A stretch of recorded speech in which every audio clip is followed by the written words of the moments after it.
জীবনে কাউকে আঘাত করার আগে একটু ভেবে নেবেন নিজে আঘাত পেলে কেমন লাগে।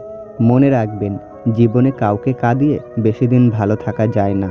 মেনে নিলে তুমি ভালো, আর না মানলে তুমি খারাপ। এটাই বাস্তব। মুখ বুজে সহ্য করলে তুমি ভদ্র, মুখের উপর জবাব দিলে তুমি অভদ্র।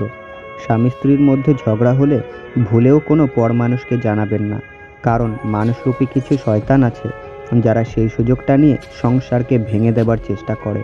ছোট ছোট ভুল থেকে শিক্ষা নিতে শিখুন। মনে রাখবেন, হোঁচট সবসময় ছোট ছোট পাথরের সাথে লাগে, পাহাড়ের সাথে নয়। কিছু মানুষ আছে যারা ভাবে আমাদের ছাড়া ওর থাকা সম্ভব না, তাই তারা যা ইচ্ছা তাই করে বসে। কিন্তু তারা এটা জানে না, ধৈর্যশীল মানুষের একবার ধৈর্যের সীমা পার হয়ে গেলে তারা সব কিছু ত্যাগ করতে পারে।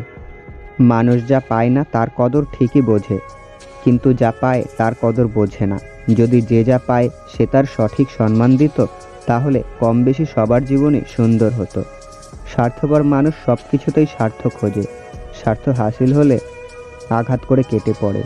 কিছু মানুষ চাঁদ এনে দেওয়ার গল্প বলে আকাশটাই কেড়ে নিয়ে যায়। হিংসা করে অন্যের ক্ষতি সহজেই করতে পারবে, কিন্তু কোনোদিনও নিজের উন্নতি করতে পারবে না। জীবনে সবচেয়ে বড় ভুল তখনই করবে যখন দুদিনের পরিচয়গুলোকে খুব দ্রুত আপন করে ফেলবে। অর্থ মানুষের অবস্থান পরিবর্তন করলেও স্বভাব বদলাতে পারে না। আমাদের সমস্যা কোথায় জানেন? যে মানুষটা আমাদের না, আমরা সেই মানুষটির জন্যই অপেক্ষায় থাকি। আজ অভিমান কিছু নেই, নেই কোনো অভিযোগ। ধীরে ধীরে কেটে গেছে সব যোগাযোগ।